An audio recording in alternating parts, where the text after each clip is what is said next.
AP inter 2024కి సంబంధించి మనకి results అయితే రావడం జరిగింది. వచ్చాక పాస్ పర్సంటేజ్ ఏ విధంగా ఉంది, ఎంతమంది ఫెయిల్ అయ్యారు, టోటల్ డేటా అయితే రావడం జరిగింది. స్టెప్ బై స్టెప్ మొత్తం మీకైతే ఈ వీడియోలో చెప్పడం జరుగుతుంది. మెయిన్గా వీడియోలోకి వెళ్ళే ముందు మీ అందరికీ మనకి మెయిన్గా ఈ పరీక్షా ఫలితాలు, మార్కులు, ఎంసెట్ ర్యాంకులు ఇవన్నీ కొంతవరకు మాత్రమే ఇంపాక్ట్ అయితే చూపుతాయి అన్నమాట. కానీ మనకి మెయిన్గా మనం చూస్ చేసుకునే కాలేజ్ మీద, ఈకో సిస్టమ్ మీద, కరికులం మీద మన ఫ్యూచర్ ఆధారపడైతే ఉంటుంది. రీసెంట్గా నేను ఒక వెబినార్ గురించి అయితే తెలుసుకున్నాను. మెయిన్గా ఇది ఇంటర్ విద్యార్థులకి చాలా బాగా యూజ్ అయితే అవుతుందన్నమాట. నేను మొత్తం రీసెర్చ్ చేసి మీకైతే చెప్పడం జరుగుతుంది. మనకి ఈ వెబినార్లో మార్కులతో సంబంధం లేకుండా మన ఫ్యూచర్లో మంచిగా రాణించాలంటే అసలు ఏం నేర్చుకోవాలి, దేని గురించి తెలుసుకోవాలి, మొత్తం ఈ వెబినార్లో చెప్తారు.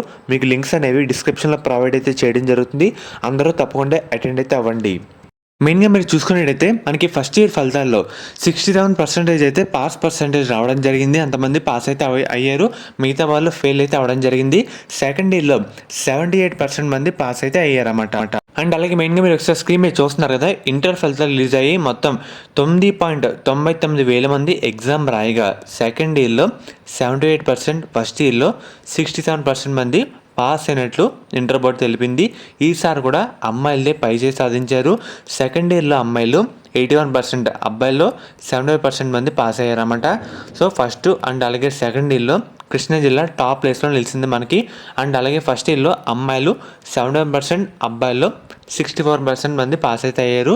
మీరు ఎవరైనా ఫెయిల్ అయిన విద్యార్థులు ఉంటారో టెన్షన్ అయితే పడవసరం లేదు. మనం సప్లిమెంటరీ అయితే రాసుకోవచ్చు, ఒక ఆప్షన్ అయితే ఉంటుంది.